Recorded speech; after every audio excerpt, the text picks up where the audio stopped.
Hey, what's going on, everybody? Hey guys, what's up? I don't even have the chat. Hey, guys. Hey guys, dude, I'm all over. I'm all over the place today. Hey, guys. Yeah, what's going on? Welcome to Terrahash Tuesday. I'm your How's host, the it? Mining King. I'm the, no, I'm Fix It Timmy today. I'll fix it, Timmy. Nice. Although I didn't really fix a whole lot today. So That's okay. That's okay. You don't have to fix it. It's so funny. I posted on I posted on X the link to the stream, and I said, "Come see why running a hosting company isn't easy." Tonight at 9 p.m. uh, uh, so that's crazy. funny.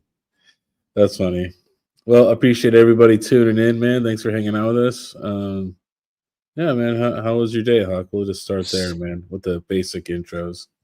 Yeah, man. Well, you kind of already know it's we had a lot going on, and today's been a stressful day. Nonetheless, it's probably one of the more stressful days I've had since we started this business. So yeah, I got nothing, man. I'm just all drained. I'm all mentally drained today. So if I'm not up and giddy like I usually am, sorry. Boy, it's gonna depend on me for entertainment, man. Boy, that's Yeah, it's gonna just like depend. what I say when we play Depend on Counter you. Strike. Sorry. When you're dependent upon me to carry everybody, that's a problem. That's it, man. And CS and when we're live. Oh man. All right. I mean, yeah, it's just been I got nothing, Desert. I got nothing. Desert goes, you got nothing? I got nothing. I got nothing. I got No, it's today I got a little bit of time to start. I opened up the STASIC tester and I started messing around with that because I was trained on the ARC tester, so I had to like kind of get familiar with STASIC, and I like it. It's pretty cool.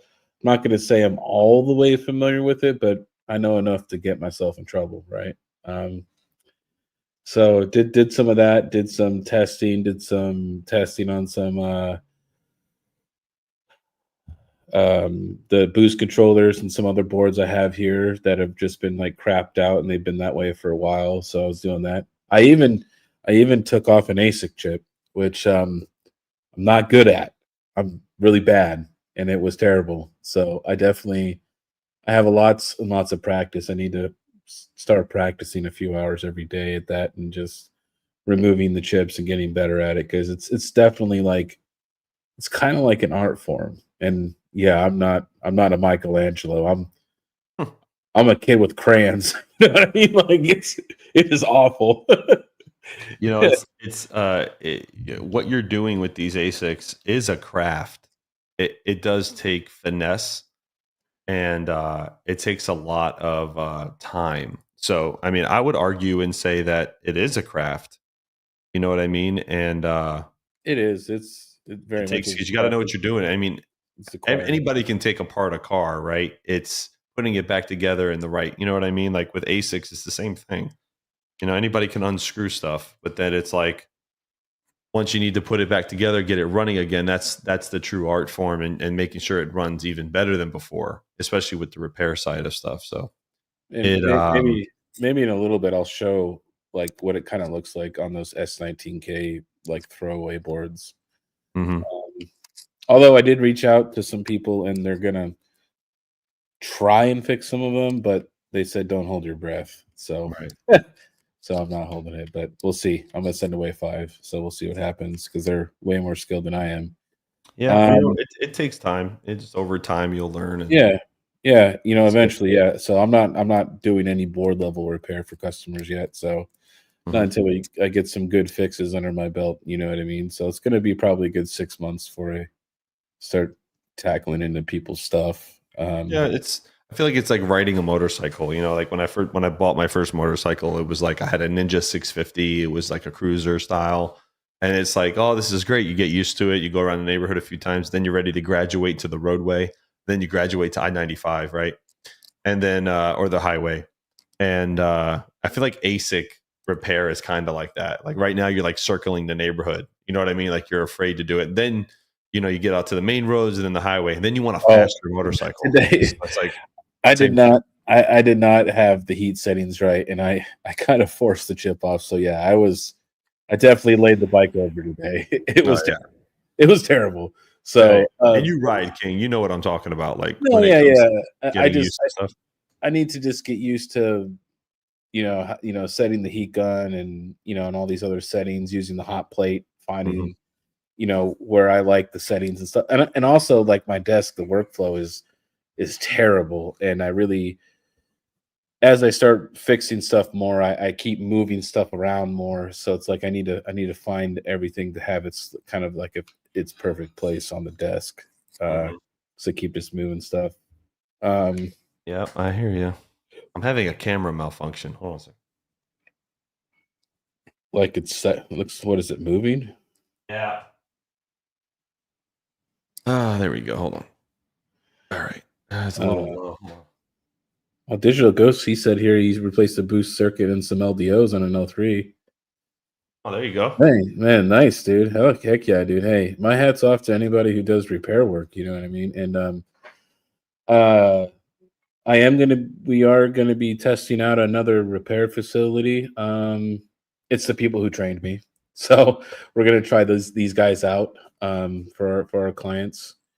Mhm. It's not like I'm not disappointed with the Florida one. There's just a couple things I don't like about it, and I think this experience will be a little bit better for everybody. Yeah. It's Like I told you before, like go with the, it's you're in charge of this, right? So it's all up to you. Like, choose whatever you think is going to be the best, the most efficient and cost effective, right? So it's important to do the that. King, put some music on in the background, will you? the yeah, when we get into repairs, it's I don't like there's a lot of guys like I get questions a lot of the time like why does it cost so much money for to repair a machine, you know what I mean? Hmm. Hold on, Hawk, I got it. What's up, buddy? Uh can it wait a little bit? I'm streaming right now. Thanks, buddy. Sorry, that's my youngest son. Um All good. so when people have to repair a board, in order to even test like all the points on the board, like to test like chips and stuff like that, they have to strip the board completely down. So you're already talking like a complete redoing all the thermal paste. You know what I mean? And fixing even the like the those throwaway S19K boards with like those soldered heat sinks, those are even worse to Right. work on. You know what I mean? So it's like anytime they take a board in, they have to repaste everything once they think that they fixed it. So it's actually like really labor intensive to actually fix these boards. And not it's not like I just plug it in and it's like, oh yeah, yep, that's what you got to fix. That's not what happens at all. Right. There's Right. times where okay, they might have to fix a boost controller and then they'll fix like one chip. Oh, but they fixed this one chip and then like two more chips down the line were dead. You know what I mean? So now they got to fix those two, and it turns into a rabbit hole kind of a little bit. You know what I mean? Sometimes. Right. Um, Real, so it's not real really quick, King, fun. we got a raid from Red Fox. So thanks for the raid, Red Fox. Appreciate you sending over the viewers to Terrahash Tuesday. Appreciate the love, man. Thank you. Red Panda's in the chat. What's up, dude? But sorry, King. Go ahead. I just wanted to thank the Oh raiders. well, thanks, Red Fox, man, dude. I don't even know. Boy, You're I don't somebody even. now. Now you're I know. somebody. Now you can't say I don't anything. even make content really anymore. So I'll be surprised Red Fox even brought him over here. It must have been our friend Panda that was saying that we were streaming. Our good friend Panda. More than likely. But Fox did show up in my stream the other night. It was really cool. So everyone's getting back into the swing of things, and it's fun. I can tell you guys that the markets are here, and it's awesome. So Yeah. a lot The of last people six are getting ready to buy. So it says Digital Ghost says the last 6 rows chips was out, but nice, man. It's yeah, it's definitely kind of fun to do the repair work and doing the figuring out. But yeah, it's definitely a skill. It's acquired. You need to have patience. That's another thing. But yeah, so I guess a little announcement is the Terra's officially now going to accept my Z15s as ASIC machines. Yeah, we can. We made some adjustments, I guess, as a team, and we decided that we can host these machines as well, and they go below the 2,500 watt minimum, but we'll make an exception because KiiNG is refurbishing these machines, and it'd be cool to keep them in house and host them for people as well. So this will be just a one-off from the 2,500 watt. So yeah, this is so yeah. I just want to make that clear. Yeah, it's a one-off. So don't be sending me all these jazz miners or whatever. All right, this is strictly just for the Z15.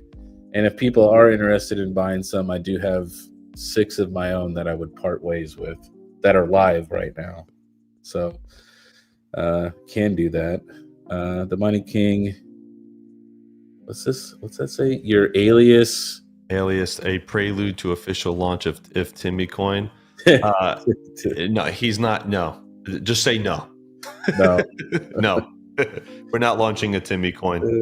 Panda Z15 hosting. Yes. So yeah, Z15 hosting. Yeah, this is going to be like in a little section of the. I think we're gonna probably put these in the where the old GPU shop is now, right? Because we basically are not taking any more GPU orders.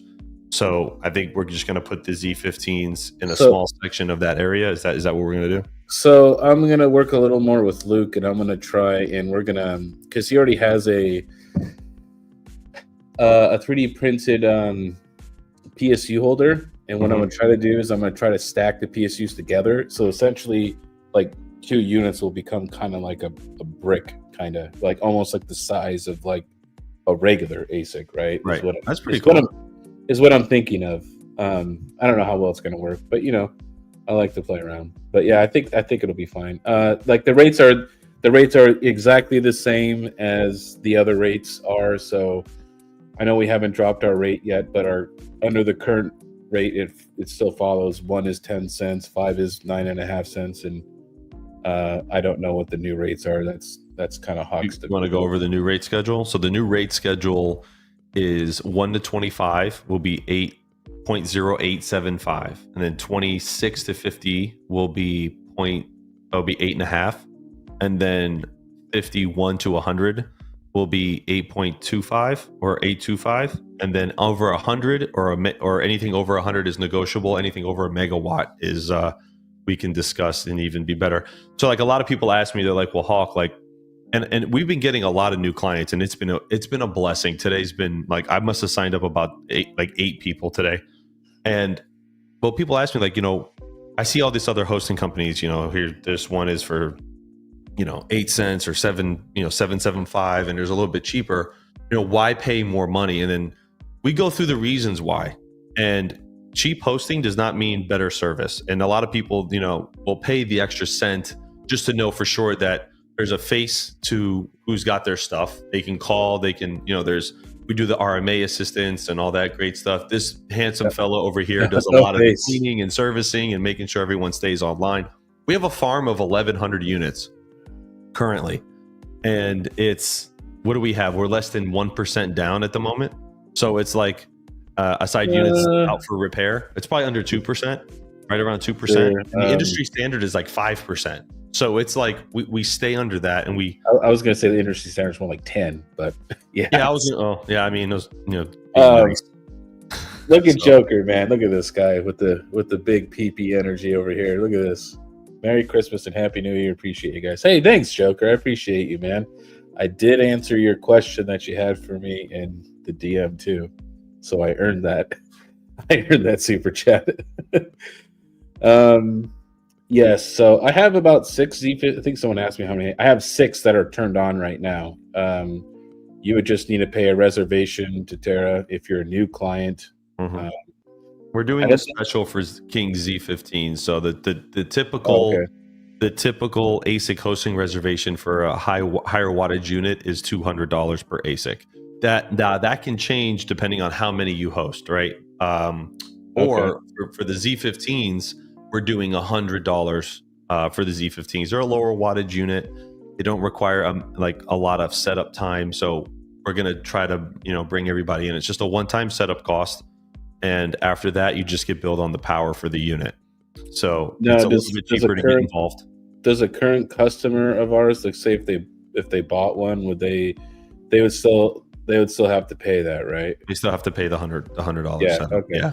All customers, new or current, have to pay the reservation fees for newer ASICs. Now, what's really cool is, like, we had a couple clients recently just buy new units and sell their old ones, and they swap that spot.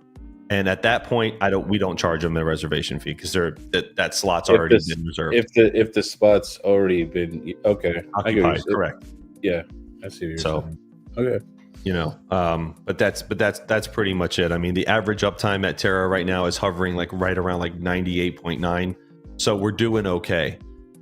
We did have a little bit of downtime with I think we had was it a breaker replacement we had last month, or there was a day where like the units went down for like a few hours, but we pretty much average around that 98 to 99%. So it stays there. It stays pretty good at where we're at now, hoping to keep it that way.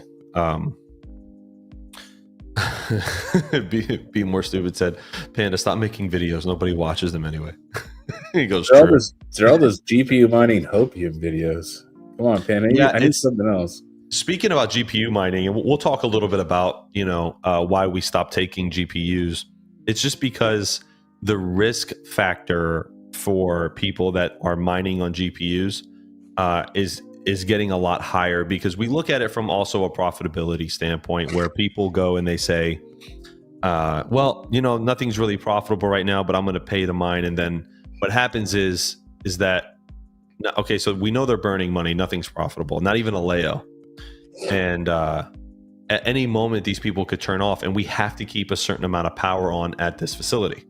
So if from a risk perspective, it just doesn't make any sense anymore for us to keep them there, because there's nothing incentivizing people to keep mining at the moment. So the company makes a decision and goes, okay, well, we're going to dwindle down the GPU farm, and we're just going to go ahead and move and just replace those with, the ASIC machines. And we started to slowly do that.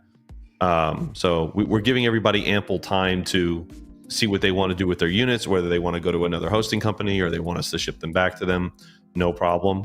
And that's just kind of where it's going. So what's up, Tech Man Ty? What's up, dude? So if GPU mining makes a comeback and it goes back to sub Ethereum numbers where it's getting close and it's super stupid profitable, there may be a discussion about reopening it. But right now, it's just from a hosting perspective, it's not making a lot of sense for us to do it. If we get a large order and somebody wants to do it in the future and it becomes profitable, then that's a discussion all four of us will come to. But we're not closed off completely from GPU hosting. But right now, it's just closed until further notice. So, yep, that's pretty much that. I mean, people don't understand what goes into GPU hosting too. It's a lot of work. It's even more work than the ASICs. Sometimes the ASICs, I mean, King, think of it this way, right? Like, how much more work goes into managing a GPU rig than in like an ASIC rig? I mean, so I don't want to talk about it because you mentioned it now. Now talk about it. It's okay. The optiminers are going to act up now. Watch, there's going to be a whole bunch of them go down. Yeah, a bunch of them are just going to go down right now. You mentioned it. And the stream, really. Right? Like, it's there's lots of factors, okay, for GPU mining. One, there's tons more cleaning that goes into it, like blowing them out all the time, hauling the optiminers around, the other part too is that Octominer I don't think Octominer, in my opinion, is ever coming back. I don't think they're ever going to come back to GPU mining. And I mean, us personally, we're never going to do open mining frames. I will. Yeah, that's a lot of maintenance. Yeah, that's a lot of maintenance. It is. Open frames are just, from a space perspective and a management perspective, is a hat off to metered mining. I know he's doing a lot of the open frames right now. That's a lot of work. You get all these risers going bad, and oh my god, dude! The problem is it's very labor intensive, and then even with Octominers, you get weird one-off errors, and sometimes the troubleshooting is very difficult. Right? It's a weird short somewhere, and it takes hours to find it. I mean, the ASIC machines are so much easier to work on. You know what I mean? Even from a level 1 standpoint of like, this control board's bad. Okay, no problem. I'm gonna unscrew these 2 screws and put a control board in and flash the firmware, and then we're back, right? Like, GPU mining is so very finicky.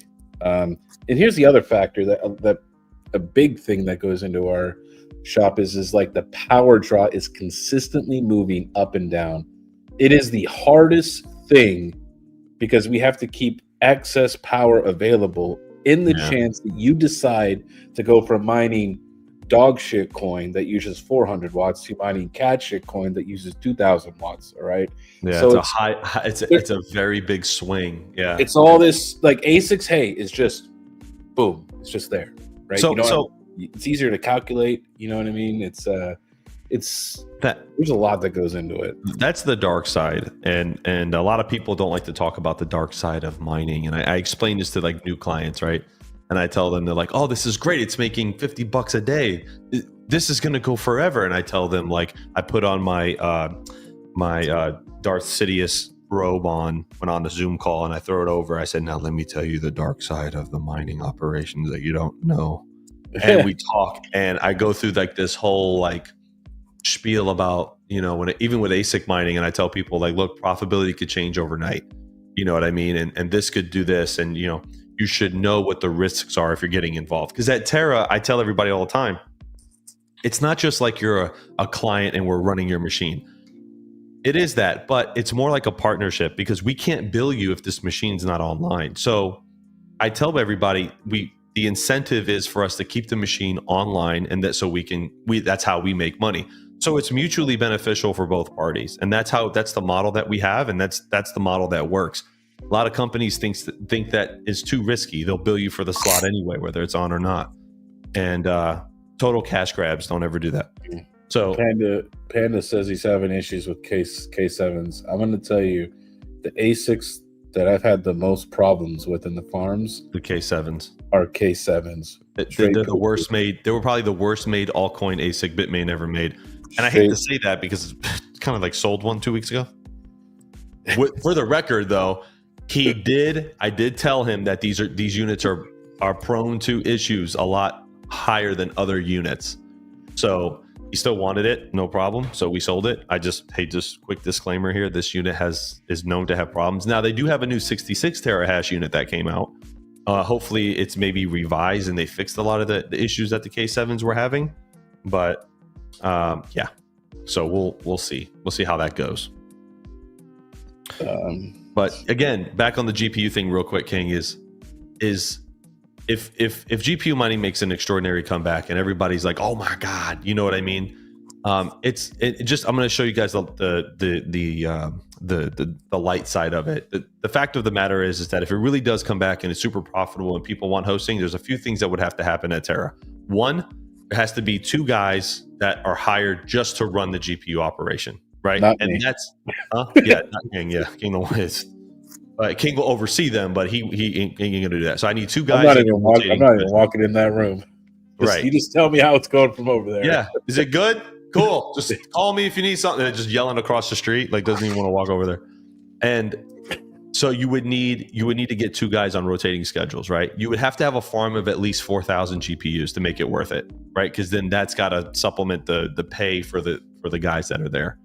And then they have to be on this constant rotation of cleaning and servicing and checking units and monitoring power. And then maybe if there's too much power on this rack, move this unit over there. GPU mining is a day-to-day operation at scale where you have to have numerous people working around the clock. It is not as easy as everybody thinks as, set and forget. On Ethereum, we were all spoiled that way. Everybody just set their overclocks. Some people went aggressive, some people didn't, and it was just a smooth cruise. And that's another thing is like we get a lot of people shooting themselves in the foot trying to mine all these weirdo coins and stuff now, and you know what I mean? Then I got to sit down and I have to go watch a Red Panda video how to mine something. You know what I mean? Although, no, I'm just kidding. I don't watch Panda. He doesn't teach anybody anything. Here's a good one for you, King, an offshore miner, and you're gonna love this. Wait to see this reaction. How about people that try to mine on the CPUs on the Octominer? How many times have we had that problem? I'm sorry, what was it? When people try to mine on the CPUs Oh, on the Octominer. why? It's just All like, you do is you overwork the CPU and then you stress it and then it just makes the Octominer crash. That's all it does. Is really just where's my destroys your mining rig. Like You see? you see so we prohibit the CPU mining at our particular on the rentals. So Yeah. we had a guy when we opened up Melbourne. It's I can't believe, it's over 2 years now that we got Melbourne. That guy, like his stuff crashed Oh all my the God. time because It was constantly terrible. crashing. And KiiNG is like, I don't understand what's going on, because he was doing something in the background. He's no longer a client. And he was doing something in the background. And he's like, what is going on with this? Like, something's wrong. And so he gets into the back end of Hive OS and he's like, he's mining on the CPU, but he did it in a way where it wouldn't show up on, remember that it wouldn't show up on the dashboard because we told him he couldn't do it? I like calculate it's making like 2 cents a day or something like that. It was like mining $1 a year, and I was just like, dude, like I'll give you the $1. Just stop CPU mining, please. Like, he's like, I'll pay you to not ruin these CPUs, please. This makes no sense. All you're doing is making the rig crash every day, and I don't get it. Oh, it would cause so many crashes. There was a couple times like I drove up in the middle of the night to get up there because I'm the closest one to the facility. And I'm like driving up there. At the time, we had another kid that was working for us, and he would go there and try to figure it out. And we just couldn't figure out why he kept crashing. Then we swapped like R8s. I put this one over here. I'm moving it. And all of a sudden, KiiNG's like, hold the phone. Stop what you're doing. He's doing something on the back end. And I don't know how he's doing it. I got to figure it out. And then we ended up, I think he's no longer a client anymore. Red Panda says, Hawk, don't even entertain the idea. It's going to be so short-lived. By the time you set it up, ship, all that jazz, it'll be done for GPU mining. Yeah, I mean, if it comes back, Panda, and people are going to pay, a good rate for it, and it's profitable, I mean, it's a conversation to have. You know what I mean? Because we're GPU miners. We would love to host GPU units, but from right now, it just doesn't make any sense. And I think every company kind of starts out that way, where it's like, yeah, we'll do this and we'll do that and we'll do it this way. And then eventually it just becomes too much to manage. And then it's all of a sudden they just start to dwindle down. I mean, we had a farm of like 2,500 GPUs, and now we're down to, I think, 1,200. People are starting to dwindle it down naturally, though, not without us. Go ahead. You also have to think about like the Octominer lifespan. You know what I mean? Like, how long do you expect these to live for? The last run was in 2022, right? And these are just like glorified old Intel machines, computers, regular computers. Nothing in there is server grade, period.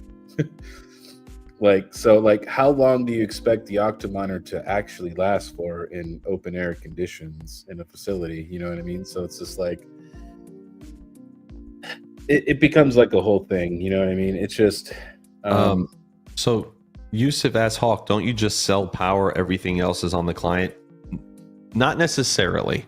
So like, it's not just like most hosting companies that just want your money will say, all we're contractually able to provide you is power, internet, and security, right?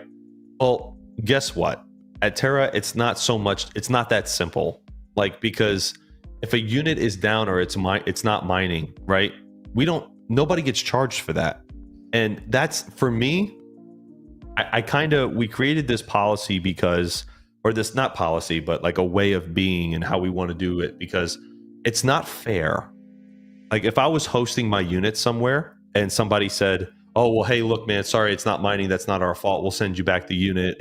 But you still have to pay for that slot. I think that's a scummy way to do business. And that's just my opinion. I think that putting a little bit of exposure and showing the clients and showing people that, hey, like, we're taking this risk with you and we'll help you get the machine back up. We'll help get it. I mean, KiiNG went to ASIC miner training school for repairs for that very reason. So people know that, hey, we can fix it. We'll get it back up as fast as possible. And then they know that we're taking the risk with them, so to speak. I'm not just going to be that guy that goes, well, here you go, and that's it. A lot of ASIC hosting companies do that, and then they fail. and then they wonder why people leave and they rather go pay more at somewhere else because they get better service and better communication about what's going on.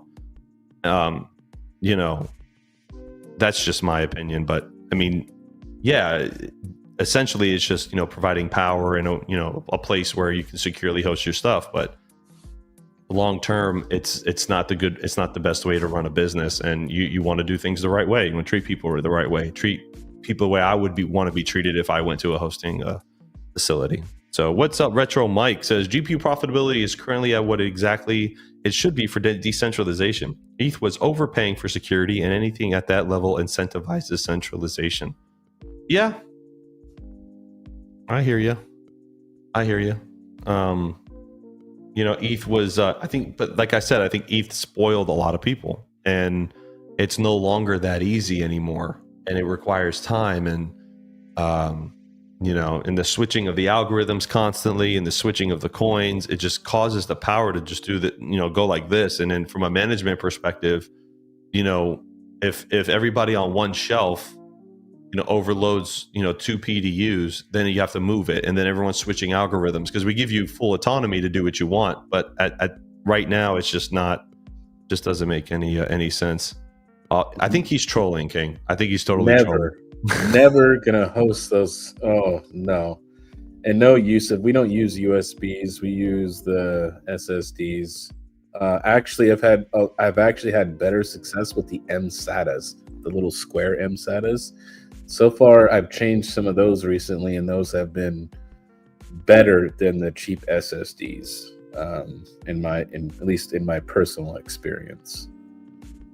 Yeah, no BC250s, no more GPUs. Sorry, I'm just rerouting some ASICs.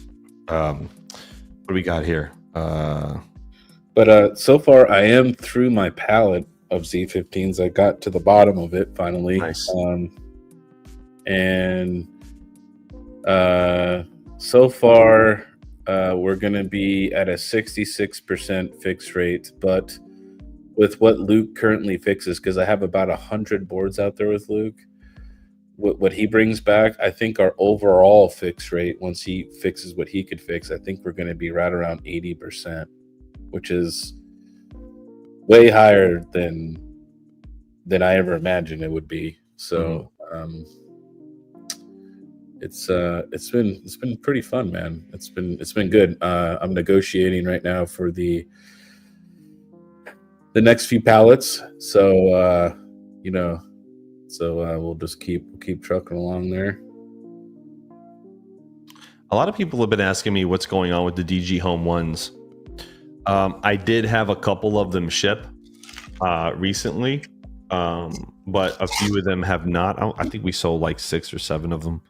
Not many, but there is a delay from AlphaPex. So the orders are in, and I'm waiting for them to ship completely. So I know there was a batch where AlphaPex had a few that were manufactured that they sent out. I was lucky to have a couple clients that were on that batch, but we haven't heard anything yet. So I'm waiting for an update, and I'm on top of it. So as soon as I hear something, if you ordered a DG Home 1, I'll get it to you as soon as possible. I know Joker is one of them.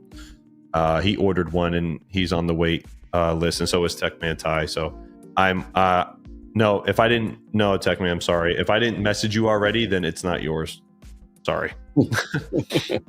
It's not up to me, guys. It's the manufacturer. So if it goes any longer, I would say if it goes past January and they don't ship, I can start asking for refunds from the manufacturer, and we'll see where we get. But did it say why? Is it just, are they waiting for just chips, or I mean? Don't know. They wouldn't tell us. I think there's production delays. Chip shortage, maybe.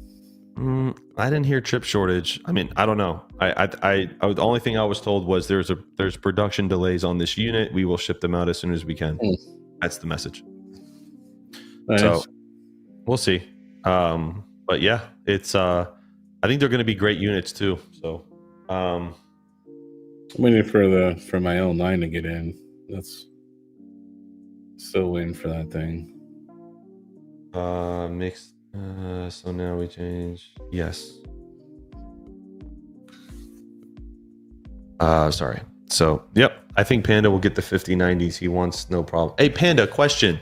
You sent me that link today. I'm not gonna say what it's for, but is that company legit? Because if it is, I'm totally fucking using it. And I'll tell you later, King. Explosions are fun, says Retro Mike. I knew he liked it. I knew he was a pyromaniac. But yeah, man. So I mean, this is just a pretty much like a hangout AMA stream, guys. If you got questions for me and King or anything you guys want to talk about, look up. Totally up to do that. Appreciate all 80 people in here right now, man. Make sure you hit the like button. Appreciate all you guys. Thank you for being here. It's going to be 2025 is going to be a wild ride. It is. Thanks, Panda. Maybe they can offer some discounts on future purchases. Static. Yeah, maybe we did see a few companies do this with the coupons thing, and they were offering like discounts for future orders.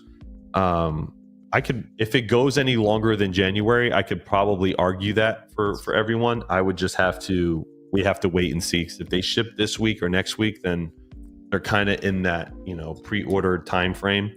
And that's the thing, like that's the thing when you guys buy units that are like, for example, like you buy like a batch, right? Like an oh god, Dave is like whoring for subscribers. Like, it's okay, Dave. It's okay. We'll go and subscribe to your print channel. No problem. We love you. What was I saying? It sounds like a good dude. Yeah, it sounds like a good guy. Yeah, just sit there and just watch the printers. Just I subscribed just for you, Dave, but I never was really into that, but I'm subscribed. What was I saying?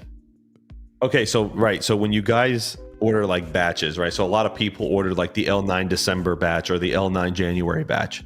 These batch orders are like last to be shipped.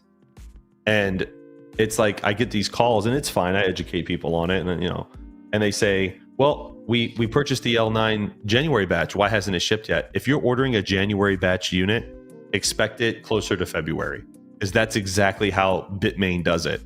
So just being honest with everybody, that's kind of how it goes. I don't control that, you know what I mean? So it's kind of up to them. Believe me, if I had a warehouse full of these units, I'd be shipping them every day. I'd be at the store.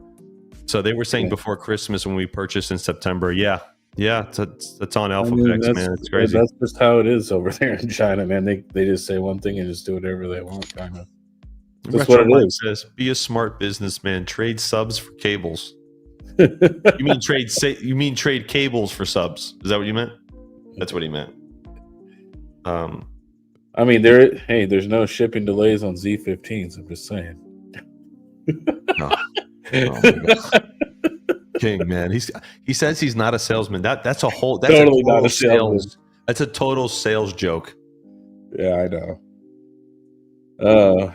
That's funny. King's like, I'm not a salesman, man. You know, I can't sell stuff. I'm like, sometimes being a salesperson is just being yourself and telling people what you would do and what your experiences were. It's not necessarily dressing in a suit and tie and having this like certain pitch that you give everybody. Every time I talk to a new client, it's like I talk to you right now.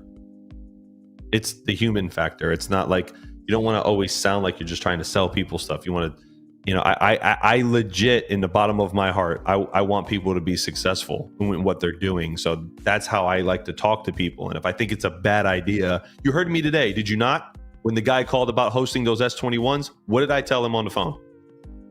You heard me. You were on Discord, and I answered the call. What did I say? You said it's industrialized, is what you said. And I told you don't host that with us because you'll make no money. It's industrialized at this time for Bitcoin mining. Did I not say that?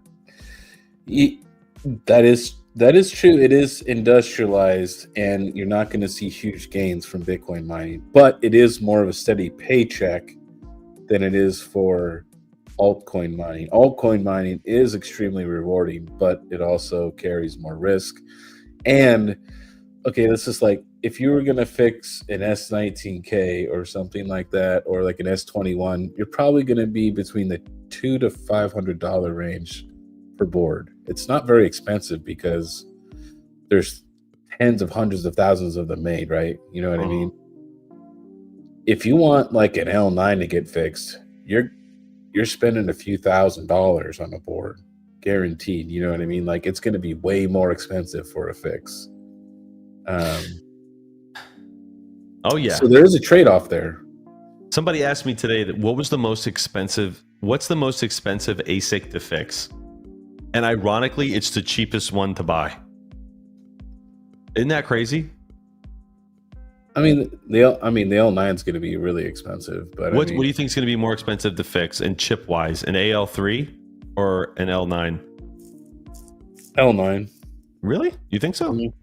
I thought those Ice River chips were like the worst. You said they're not going to be able to get any chips for L9s. They're going to have to buy an L9 and harvest chips from it.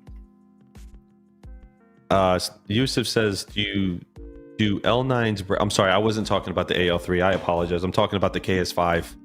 What was the KS5 Pro? The repair cost on one of them we had, it was like $700 a board or something crazy like that, wasn't it? It was $165 to $230 a chip. A chip. During how many chips are on a board? Oh, I don't have one in front of me. I don't know. Give me a ballpark. I don't know, like 120, 126. That's probably the most expensive ASIC to fix if it breaks. Second TL, what's up, man? Welcome. How are things down under? Does it flush counterclockwise when you hit the toilet? Let me know. Snake says, do L9s break? All ASICs break, my brother. I mean, there was two bad fans on ones we had in like Kansas when I was putting were those the new ones that we sent were damaged in shipping? There was no damage on the boxes. It was weird. Like these two, like I don't know what was wrong with it. Maybe it got hit somewhere, but the fans were like it was rattling really bad. Like I thought the fan was going to explode. Like the bearings were going to explode. So Hanzo Miner says, "Is my ASIC broken?" I emailed you, my brother, about your ASIC. I don't know if you got it or not, but I don't think it is. Shouldn't be. Let me see. You'd have to DM me. Oh, yes, it is. Hold on. So, oh god, why is it so small? KiiNG hates XL. We did pull it. It does need repair, so I will go ahead and I thought I emailed you on this. Did I not email you on it? Does his name start with a K? Yes, it does. Yeah, it does. Yeah.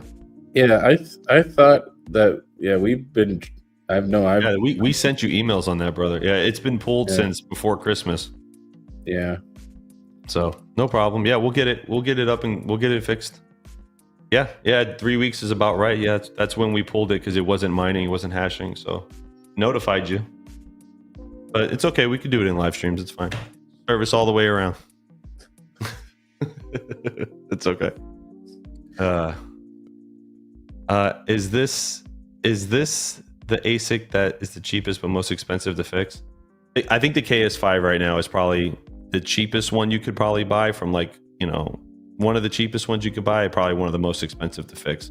No, it's all good, man. We'll get it back up. We only had a few units go down recently, so he's probably one of them. But one thing I am realizing though, and I'll tell you guys all this, is that these Caspa units are nearing like end of life, and it's like the craziest thing to see. And KiiNG is like out there trying to make them. I know we had a few bad power supplies like during that the snow. It's like they're breaking, and every time a unit breaks, I'm like, it's a Caspa unit, isn't it? Okay, so usually it just happens to be them. Okay, it happens. Weird, odd coincidence that it just happens to be them. It's like, but usually yes, in the winter time when it's very cold, typically that's when it's the hardest on the power supplies. Yeah, people think it's the other way around. It's actually, I think harsh in both directions is wrong, but winter, when it gets below that 30 degrees, oh my God, dude, it gets tough. We had like 5 PSUs go out over last week. 2 of them got fixed today, and then 3 more will be fixed tomorrow. Mm-hmm. But yeah, like if everybody thinks these things are like Dell PowerEdge servers, you definitely need to really be aware that that you should have some funds available for repairs. You know what I mean? Because it just happens. Like I said, I unboxed some L9s and they have broken fans. You know what I mean? and Right. we gotta replace the fan. You know what I mean? You don't want to sit there fucking just grinding. Yeah, I don't know what happened. Maybe the box took a hit there or something, or no idea what happened. But Retro Mike, full Caspa hater. His posts on X are brutal. Like, Jesus. Like, oh my gas goodness. emissions program to be short lived, and apparently the ASICs are too. Yeah, I mean, Jeez. it's. I mean, but that's it, man. Like, when you really think about it, I mean, the failure rate on these ASICs, like we talked about earlier, it's at least 5 to 10%. That's just like the normal failure rate. 10 to 20 from Bitmain. Is it higher than that? Yes, it's about 10 to 20%. I mean, if it's 10 to 20%, then we are doing fantastic, because we have what, 11, more than that now, probably over 1,200 units running, and only 21 of them are either out for repair or down. You know what I mean? And that's like, I just looked at the number. That's not bad. You know, when you look at it from it, and you know, it's a lot to stay up on sometimes too. So. Yeah, knock on some wood there. Like, now you just uttered it and mentioned it now. Like, nah, it's cool, man. It's cool. We have a good team. So the wood's right here. I'm talking on the wood table, so we're good. And just like, here comes my phone. Ding, ding, ding, ding, ding. Everything's off. Look, he's just like, the whole thing's about to go down now. Let's see here. Quality's gone downhill or what, King? No, I mean, this is look. Part of the game. When you run one ASIC at home, okay, it's way easier to manage one ASIC. Okay, I want you to put like 1,200 of those in a building, and then just see what's going to happen over time, and then you let me know how it works out for you. Like, yeah, I get it. When people run 1 or 2 GPU rigs at home, like, yeah, what's the big deal? Okay, well, we got like 230. You know what I mean? It's different. You know what I mean? Like, different. I always had an issue with my GPU farm. It was like, it ran, but there was always like at least one GPU that just didn't want to work, and it was always. It's just tech, man. It's just the odds. The odds are against you when you get to this size. Now those K Pros, those boards, those ones, the first revision, yes, those were shit. Here, I'll go get one. Because I took that ASIC off. I'll even show you my crappy chip I took off. I'm terrible. I totally burned it. Offshore. So he looks at it from like a manufacturing standpoint, and the average is like right around 10%. 20 if you get a bad batch of like S19K Pros, like we did for one client, and that's just on the manufacturer. But typically it's the failures between 5 and 10 is what we see on our farm. But right now we're under 2%, so it's pretty good. But you can just never avoid units just busting. It's just impossible. I think there was one time that all the units were hashing at one point with no issues, and then like the next day one needs a new control board, or one needs a new power supply, and then or this one needs a repasting, which happens often. But if you keep these units in good condition, they will run as a long time. I know we have, real quick, King, we have L7s from one client that are 3 years old that are still running because we maintain them. And right now, all of his 127 are operational. So it also, attention to detail and stuff is important. Sorry, go ahead. Well, I'm going to correct you. 125 are fully operational and 2 need repair. But now again? No, I told you that today. I don't remember. Yeah. Okay, so 125 are running, 2 need repair. But a 3-year-old machine. Yeah. Oh. I'm gonna make myself big. Hold on. Yeah, there you go. Yeah. So you can see I burned it. Right. Where's my finger? Right over here. But okay, so this is what's cooling this is a little bit of solder on this. Okay? I can't believe they soldered the heat sinks. And that's it. That's all that's cooling that. That's what cools that chip. That's it. Well, I mean, they just do that to save money? Let's do that. There we go. I'm not Bitmain. So this was very common for the S17s. That's why the S17s were such garbage.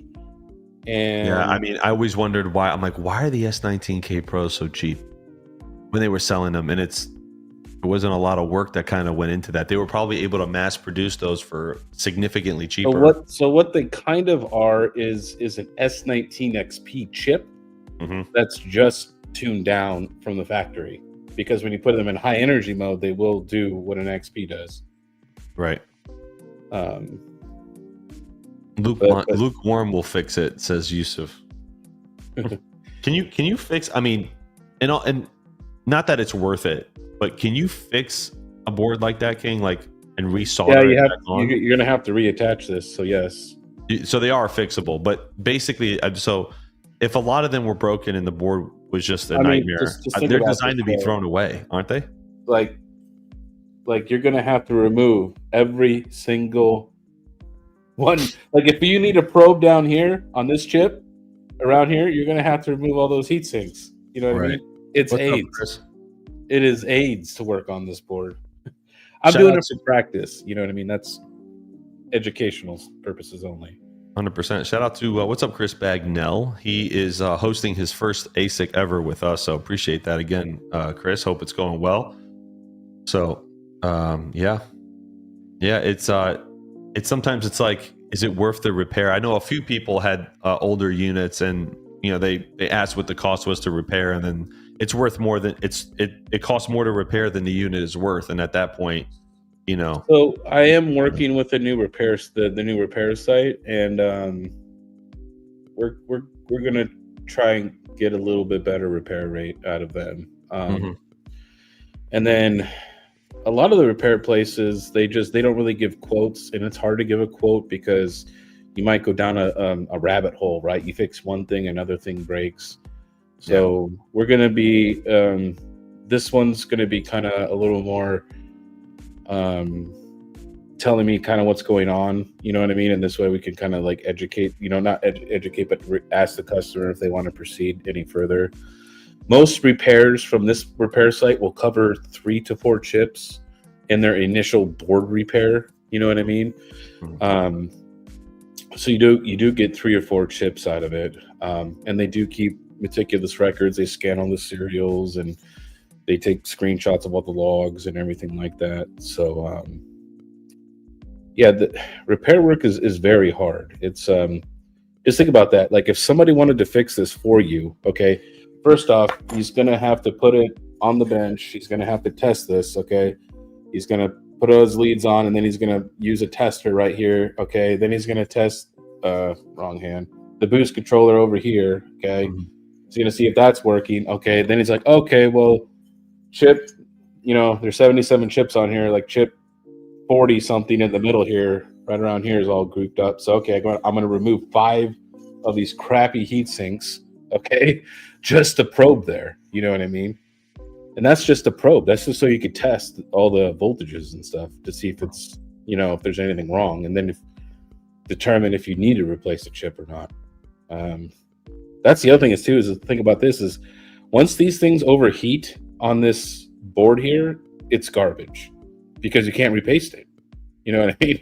Hey, Chris, do you mind if I share your unit mining? It doesn't show any of your information or anything, but I want to this uptime is fantastic. He's got a 35-day and 7-hour uptime. That is crazy. And this is kind of the things that I've been, okay, cool. Thanks, man. These are kind of the things that I've been talking about. Sorry, King, I just want to shift for a second about AlphaPEX. And this is why I've been really talking about the AlphaPEX units, because they really do, there you go. They really do pump a little bit more power into these machines. No information on here for no information. Like you're okay to share. No, I'm just making sure. I'm in the admin side. It doesn't have our white label on it, but I don't. I logged into the wrong thing, so it just says form. It doesn't say Terra on the top. But yeah. So you could see here, just such a stable machine, and I talked to people about this too, where the efficiency on the L9s is great. You know what I mean? On paper, it's 3360 for a 17 gigahash, which probably gets closer to 35, honestly. And it's great. AlphaPEX, I feel like they're honest with their power when they tell you that it runs about 3,900 watts. So yes, you do make a little less, but the stability that it offers, I think, is worth it.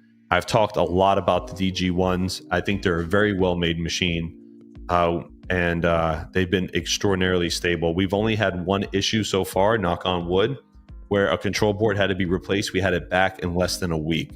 So, Chris, you got a good machine. Knock on wood again. How many times do I have to knock on wood tonight?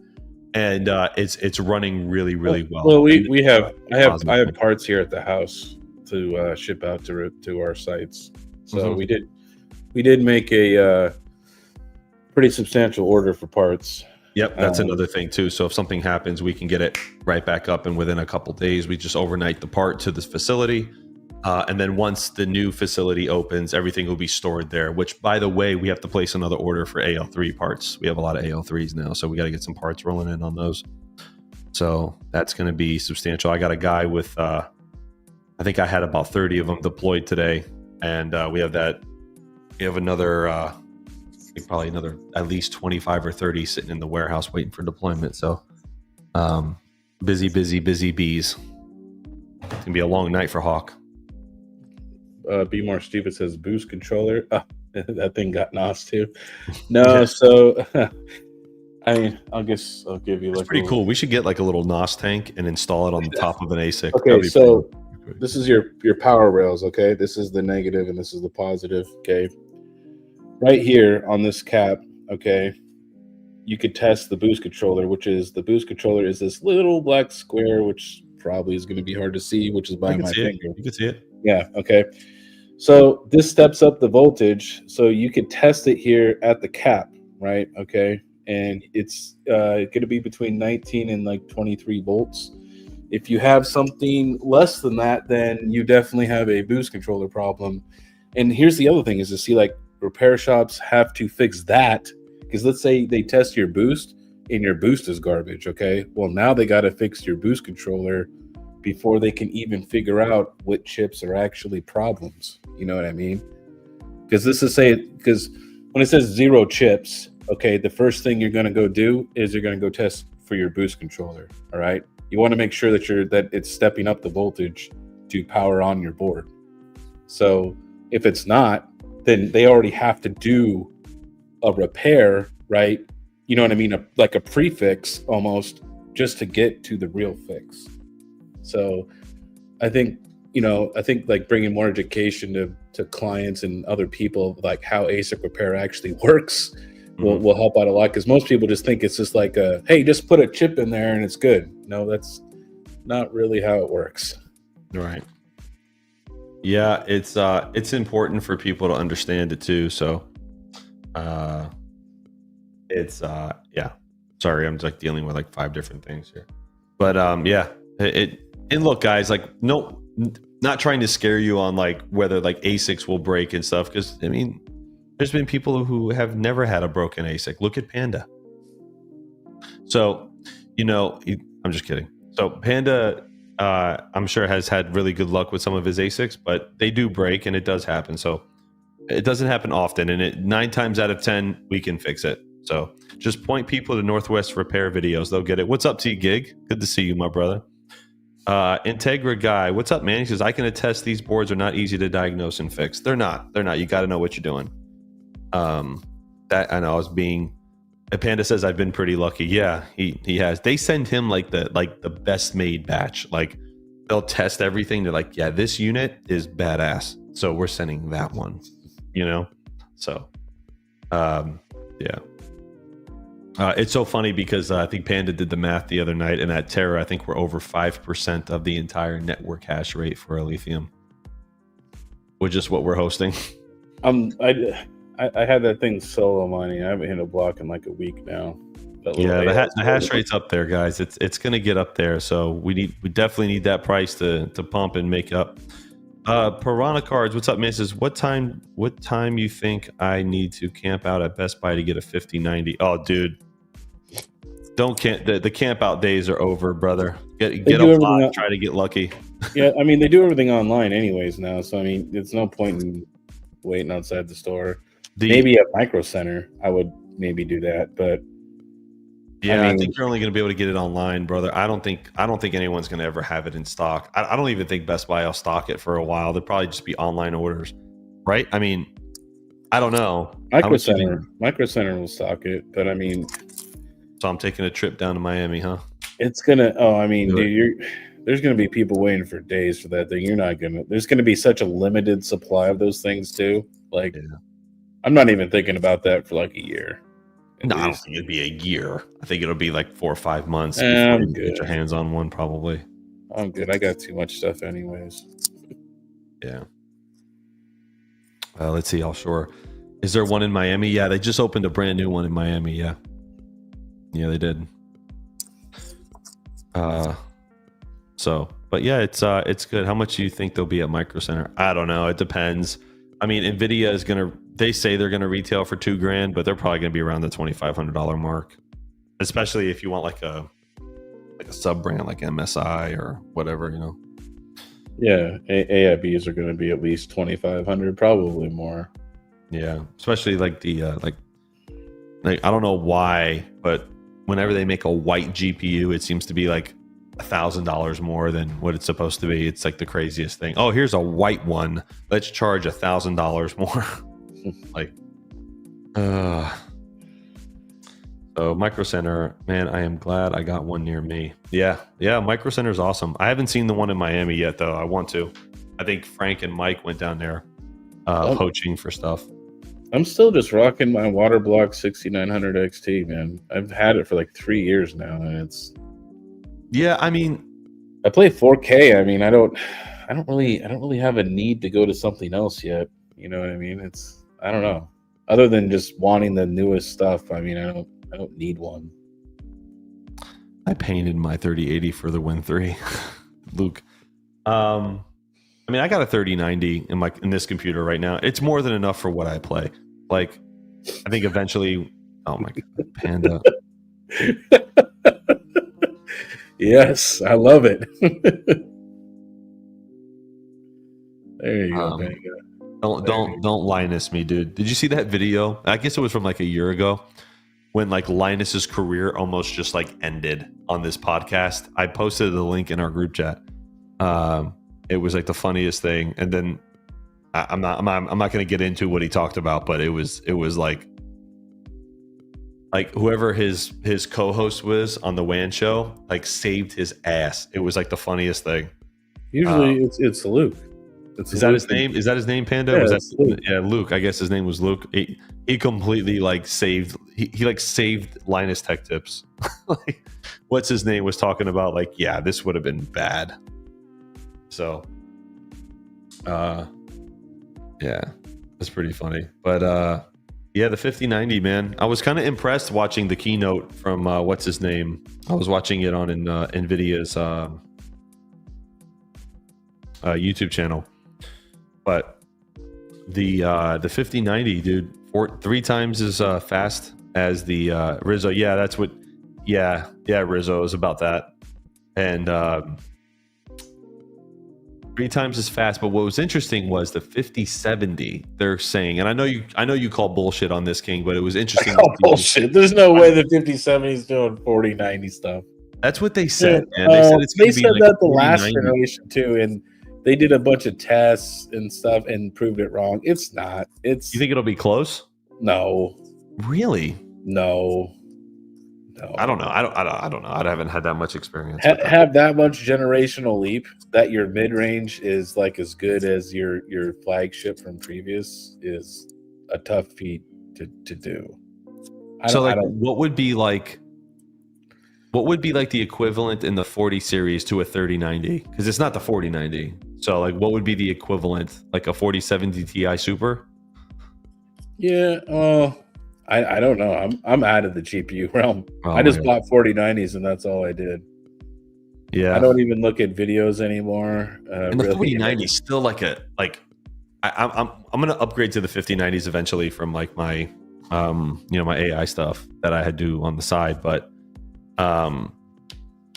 like the 4090, like I'm gonna sell like my 3090 or maybe use it for whatever, I don't know, and then put the 4090 in this computer and just be a generation behind because who cares? And like that's the badass card though. Like what I mean, who's gonna, I don't know, like I liked it. I did see the Founders Edition though is a 2U design, isn't it not? Or not 2U, 2-slot design, excuse me. Well, right, yeah, because they condensed everything down quite a bit. It's pretty dope looking. They're They have using 2 fans on it now, GDDR7. internal. Yeah, they're using GDDR7 and not the 6X, so it's not running so hot. Yeah. Um, Oh, he did? That's nice. I'll check that out. 5070 Ti has more AI tops than a 4090. That's what they say, Tech Man, but that's what KiiNG is saying is like, you know, they advertise this stuff, and then when it comes down to it, it's not usually that. You need to go watch like all the individual testers and everything like that. You know what I mean? Like they advertise and have all these perfect scenarios for these GPUs under certain titles, you know, with ideal operating systems and all this other crap. So here, question for you, KiiNG. Like, so the Blackwell chips now that they have, like, I kind of felt like, does NVIDIA usually do this, where the like Ada Lovelace series was just for like the 40 series, and then do they change like the style and the name or whatever they're doing every series? Do they constantly so they do that? Okay. So I kind of thought like the GA 102 boards were on a few different generations though. Am I wrong? I'm probably wrong about that. I don't know much about it. No, they weren't on a few different. There was isn't it GA and then AD, right, which was Ada Lovelace, and then now you got Blackwell. There's Ampere. There's the there's all the different generations. You know what I mean? They do that for every generation. They give it a name, a code name. You know what I mean? They said that the actual like the 5090s like this, and the actual Blackwell like PCB is like a third of its size. Yeah, I've seen it. It was mostly just fans just to cool it off. Yeah, like, so they could have made that GPU significantly smaller, I feel like. Do you think? Or do you think they need it for like the airflow and stuff? I felt like they could have made it a lot smaller. I think it's for the airflow design of what they were going for. And then how they put the 4090 in the laptop. Did you see that? Like the Alienware? Like that was like, that's crazy. My opinion, that's crazy. The PCB was tiny. It's very tiny. And it's they use AI for it now, and it's crazy. I think what they used to do, I don't know if they still do it with the Blackwell, but I was watching this video on YouTube where a guy was explaining like what they do. So like for example, like the 3060 or 3060, sorry, the 40 series card was like the like 4060 or 4070, 4080, 4090. It was, they would bin those based on how many of those chips actually worked, and if they failed, they disabled it, and then they move it down a generation. Like, you understand what I'm saying? I never knew they did it that way. I thought it was just made for this. It's actually based on how shitty that card is. Yes. So it's what the bin is. That's what determines what the card is. Yeah. See, I didn't realize it was done like that though. I thought it was just like, oh, we construct this amount for this series and they all work, right? Which, come to think of it, if you get like a 4070, it's got broken shit in there that's disabled, that had they been working, it'd be a 4090. Like, I don't know. I just kind of feel like it was like, is that really what they do? And apparently, yeah. So I was like, oh, that's well, because in the wafer, there's only so much because they only get like out of the wafer, the yield is only so much of it is only at a certain, level of what they really aim for. Right. You know what I mean? Like the yield of it. Right. So I agree with T-Gig here. And I thought this was just like a phrase in the community. He goes, Silicon Lottery is real. It's a real thing. I was like, Jesus. I thought it was just like, oh, hey, you got some good shit, but no, they actually, so when you buy a cheaper GPU, you're buying broken shit. I mean, not broken shit. They just disable it. Not broken. You're paying for the performance that you paid for. I guess, I don't know. Yeah, it's just so weird that they do it that way. So what's the failure rate then when they make these boards? You know what I'm saying? Like, how often do they get a board that doesn't have all the chips that work? You know what I mean? Because you have different series. So how often does that happen? Is it one every 5 boards, you get one that's broken, and we move that to a 4070 Ti Super. You're And then out of gonna, those, how many of those break after testing that go to a 46? I mean, how does it work? I'm just curious. You're gonna have to go take an NVIDIA. You got to take a TSMC factory tour. Yeah, man. I just want to know like how they do it. Gonzo Miner, what's up, man? Says today's my birthday. Going to a strip club. Happy birthday, my brother. Many, many more. Rizzo says PC looked modular, like it has a daughter board for the video out and the PCIe connector. Which one are you talking about, Rizzo? So I honest to God didn't know that's how they separated the bins. I thought it was just like, I don't know, maybe they just whatever. I don't know. They did something else. I think Linus did a walkthrough of the Intel one. If you want to watch it, was it Linus that did that? I don't remember, or was that Gamers Nexus? Somebody did a walkthrough of one of the Intel manufacturing plants where they produce wafers and stuff. I know Gamers Nexus did AMD long no, time he did ago. that one. Yeah, he did that one too. Yeah. Oh wow, Gonzo, that's messed up, man. I hope it happens for you. I really do, but that's messed up. I really do. I'm rooting for you. I'm rooting for you, and I'll fix your ASIC. Don't worry. But I'm rooting for you. We'll see what's going on with that KS5, man. We'll get it figured out. It's like a Crypto Moro. What's up, man? I said it's like a piece of sand put into a silicon grower, and it's a massive piece of silicon that it's sliced into wafers. Right. Now, I've seen the way they do the wafer stuff, but I didn't know that's how they separated the boards. New tiny 5090 board looked modular, like they can use it for industrial applications, also our data center. That would make the most sense, right? Like, because why create a bunch of different shit when you can create one and then just connect more shit to it to make something else? Make sense? Like, well, they have to be careful because they don't want consumer grade cards being sold and being put in the data centers. So while it may be only 2 slots wide, the card, when it's leaned over this way on its side, I guarantee you is going to be too tall by like this much for like a regular 4U server. I heard that has a lot to do with how they design that too. Like, but I mean, because feel like it's just like they want you to buy a $7,000, data center card, not the $2,000 consumer grade card. You know what I mean? Right. The one who was, what's up, man? Welcome to the stream. He says, I have an Asus TUF 3070. I have 3 monitors on it, but the other day it was all working fine, and then I leave for a bit, and one of my monitors aren't displaying. What's up with that? I don't know, man. Could be a variety of different factors. Did you try to plug it in and then is it turned on? Plug it back in, and just maybe your cable went bad. You know what I mean?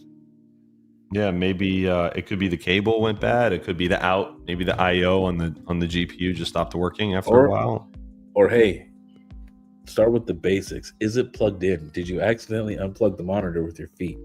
Yeah. Or did your cat hit the computer, knock it over a little bit, and it got a little unseated on the motherboard? You just got to redo it. Cat crawls around my $5,000 computer, man. It's going through the goalpost. Dave goes, somebody need cables? Somebody need cables? Cables? You need cables? Cable guy? Shut up, Dave. Actually, he's gonna start. He's gonna be the second Z15 repair technician. That's what Dave does. He falls asleep and someone just mentioned cables. He goes, cable? You need a cable? I got cables. I'm kidding. I've done everything I know. Okay. Well, I mean, did you turn the monitor on and try it on one of the other ports and see if it's just the port on the GPU is bad then? Like, you always just start with eliminating the factors. Is the thing turning on? Okay. Did you try one of the other cables to see if it turns on? Okay. Right. But this port doesn't turn on anymore. Well, it's possible the HDMI port went bad. It's possible. They do go bad, and I mean you could always send it to that one guy. Who's that one? Was it Northern, Northwest? yeah, the northern guy, Northwest Repair. Northwest Repair. I know he I does. mean, is Like it worth repairing a 3070 though? I mean, at this point, you can just buy it. It's probably going to cost you. You can go get like the newest It Intel shouldn't cost GPU. that much though, because I mean, look, It'd be a couple $100 at I'm least. terrible with a heat gun, but all you really have to do is heat it up, drop the HDMI out, put a new one in, and you're done. It shouldn't cost that much to fix. I mean, you could probably send it to Luke and he can do it. Let's see here. It ain't the HDMI port. It's on the other one. Can't remember the name of it. The display port. Display port. Yep. What he said. That guy. Me too, Gonzo. Love him. All right, Dave. Fine. We'll go shill Dave's new channel. Okay. I mean, God, Dave's. What is it called? Dave's. Okay, check it out. If you're having a drink and you're getting ready to go to bed, or maybe you're just relaxing at the end of the day and you need something to fall asleep to, okay, you can go check out this 3D printing channel. I'm putting it here. I'm sharing the screen. Hold on. And just put it in the background so Dave can get some watch hours and some subs. All right. I'm putting it here. You guys can go sub to Mr. Veteran Dave's print shop. I didn't know that this was a thing that people stream what they 3D print. I didn't. It actually is like a thing. Like there's a lot of YouTube channels that just run 24/7 of printing stuff. Let's see. I didn't know that. What's this? My print shop. You can see back there. I have an he can't switch the cables. No. But the top and one on the bottom there in the background. We're gonna print out various things on this channel. He thinks he's fancy because he has a bamboo carbon. This is not gonna be a DIY channel or informational channel. Really, it's just gonna be me printing shit. And hopefully you enjoy the journey. Yeah. With me. Basically, with that being said, I'm learning. You can see on the bottom there in the background too. I started out with the Ender 3s, but it was just too much tinkering. And this Bamboo Lab X1 Carbon is a plug and play unit. I'm really excited about the unit because sometimes I just don't have a lot of time to figure out things. And those Ender 3s, they're great units if you're really interested in tinkering. Hey, you got those things. You got those Enders for free, man. Now, some guy gave them to you. With that being said, who that was, though. We'll see. But the problem was but take a look at that. At least Dave's doing content. The reason because I've been bugging him to like do some stuff, and it's hard. It's hard to stay consistent in the crypto field. I mean, Panda like sits in his room and he just does this. What am I going to talk about tomorrow? He's just like, well, I'm just going to show 40 GPUs laying on the floor and what I'm thinking about doing with them.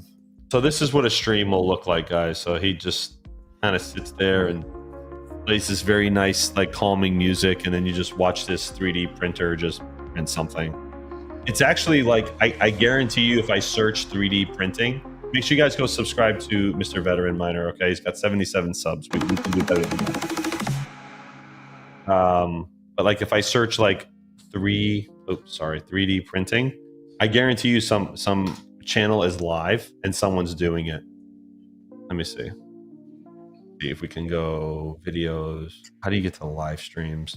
There's a way to search live streams. Let me see. 3D printing live. Let's see. Wow, there is nobody streaming 3D printing stuff right now. It's got to be somewhere. Hold on. Videos. Maybe it's live. Here we go. Yeah, here we go. Okay. Holy smokes. Look at this one. Oregon State University. What the heck? They probably do it so they can watch their prints overnight. Yeah, probably.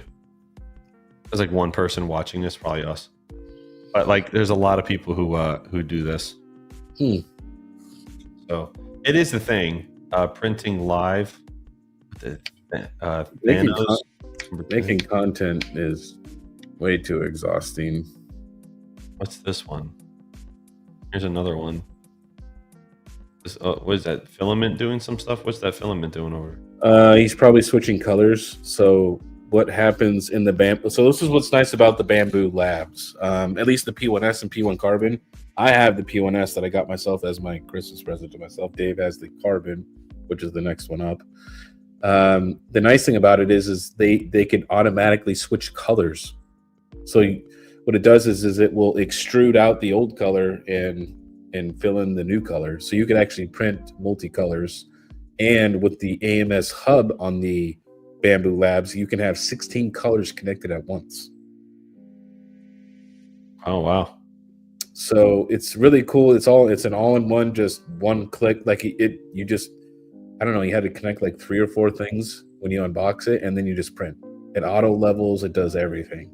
It's so funny because like nobody's watching these. Like there's nobody watching these.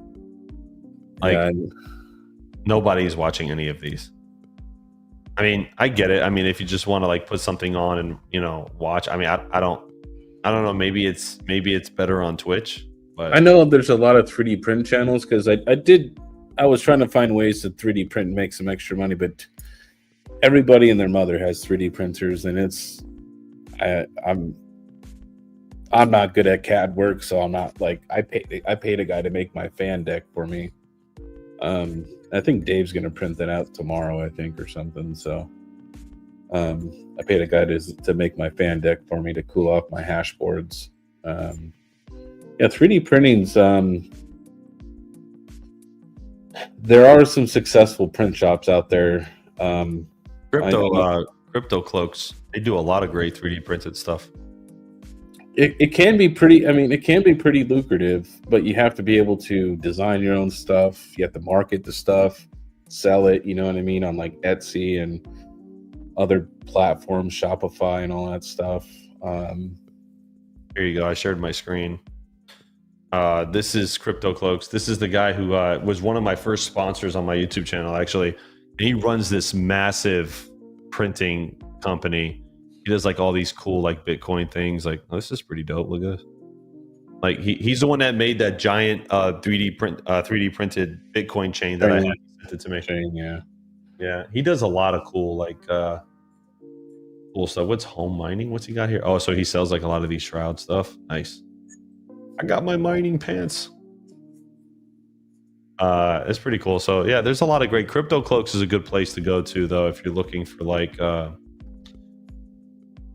anything. Could be anything, man. Like yeah, I would agree with Chuck here that I think the real money is not in printing itself, but the real money is in like, cause okay, so go back up. Like, okay, you see that? No, the second row to the left. Those little nano things there, that's all from Thingiverse. And anybody can find that and print that. So now some of the licenses on Thingiverse allow you to do commercial stuff, which means you don't have to pay them, the person who created it, anything. So like a lot of that stuff, he's just taking from somebody else. You know what I mean? He didn't design it. He could have, but I'm just saying I've seen that design because I've been on Thingiverse looking for stuff. Like my Mining King GP riser shields I made, I actually made those. Right. I made those myself. But I think the real money is doing CAD work and designing stuff for individuals is where the money is not. He made this one for me, just custom with my logo on it for a Bitcoin node, and I have it on my desk over here. I never turned it into a node though. It's like glass and stuff. It's pretty cool. Whatever. I think that maybe offering like a service to where you print stuff for people. You know what I mean? Like you just have an hourly rate. You know what I mean? Yeah. And like if you want PLA, it's this rate. If you want PETG, this is your hourly rate, and then you could just print stuff for people. You know what I mean? I think that would be more lucrative than printing your own stuff. You know what I mean? Like, is that way that is more of a service that way? Because I find that marketing is I'm not very good at marketing, but I think that marketing a bunch of products would be challenging. I don't know. Not hard. It's just SEO stuff, you know. It's pretty cool for the BitAxe though. I have one of those. When people would use my code, I would give them one for free. I would print it and send it to them. Yeah, it's pretty dope. When they first ran my BitX promotion. Yeah, pretty dope. So, all right, guys, we've been going for about an hour and a half. I appreciate everybody on this great episode of Terrahash Tuesday, laid back episode. I have so much work to do. I need to get back to work. So love you guys. Appreciate it. Next week will be on my channel. So make sure you hit the like button, hit the notification bell. Make sure you hit all on the notification bell because it does help the channels. Appreciate all the super chats. Thanks, Joker, and everyone else. Have a great night, and we will see you next Tuesday. Don't forget. Are they still doing Wired Wednesdays tomorrow? Are you guys back on Wired Wednesdays, or did you give up, or what's the story? I don't know the answer to that question. I hope they're doing it. And Thursday night, I'll stream solo on my channel. They are doing Wider Wednesdays tomorrow. Cool. And then you got Saturday Night Live, and then the rotation starts again. So appreciate you guys. Take care. Have a great night. KiiNG, close us out, bro. Peace.